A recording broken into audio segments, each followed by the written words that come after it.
Good morning, everyone. Welcome to Coffee with Compassion. Thank you so much for taking time out of your day to spend it with me this morning. I want to real quick tell you about 50% of you all subscribe to our YouTube page and like our Facebook page. If you would and you haven't done that, go real quick and hit that subscribe, hit that like button so that we can get you more of the content of what God's doing here at Compassion Church. I want to take a look at 1 Samuel 16 today. Israel is in need of a king. And God sent Samuel on the search after Saul, the first king, had failed. And said, you need to go find a king. I'm going to send you out. And he comes to a family of a man named Jesse. And Jesse lines all his sons up except for one, for Samuel to judge and for God to speak through Samuel about which one will be king. But as I said, one was missing. And when Jesse presents his oldest son, Eliab, God speaks and he says, look, 1 Samuel 16:7, the Lord said to Samuel, don't judge by his appearance or height, for I have rejected him.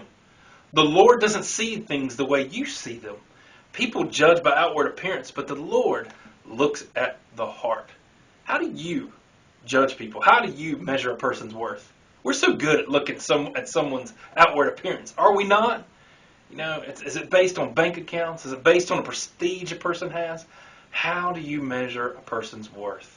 If you're going to be honest with yourself, it's not always the way God measures their worth. God looks at the heart. And that is always how he measures a person's worth. It's never by outward appearance.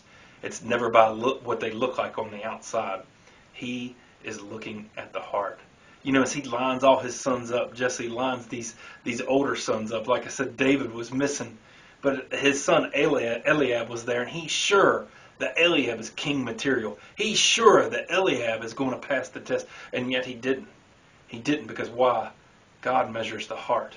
And when Samuel finally gets Jesse to go get David, when David finally comes up, this ruddy, skinny, silly-looking boy who's just a shepherd out in the field, very young, very small, God immediately speaks to him, and Samuel knows that is the next king of Israel. Why? Because where he was small on the outside, David on the inside had a big heart that was hungry after God. So what is the heart? And the heart and the word heart in Hebrew is the inner man. What is your inner man? Your inner man is your mind. It is your will. It is your emotions. It's where your passions and priorities are found. Your inner man is that which inside of you drives who you are. In many English translations, we now call that the soul. It is that inner heart, that inner person. My heart has not always been something that I would be proud for God to see. But fortunately for us is this. God knows that already.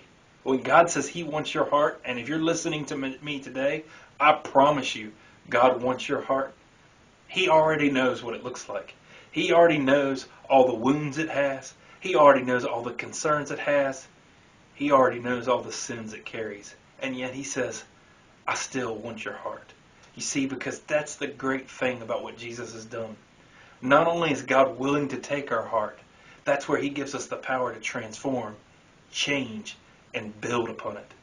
Just like way back in the time of Samuel, God wanted David because of his heart. Listen to me now.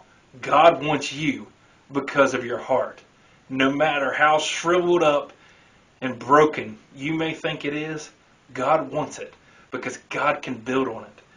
God built on David. He built on David's heart to make him into a great king. Even today, David is remembered as one of the greatest kings in Israel's history. God wants your heart too. Not that he wants to keep it where it's at. No, he wants to heal your brokenness. He wants to take that shrivelness and speak life into it. He wants to take everything that your heart is and he wants to build upon it to make you into the person that he's called you to be. God bless you. Have an awesome day.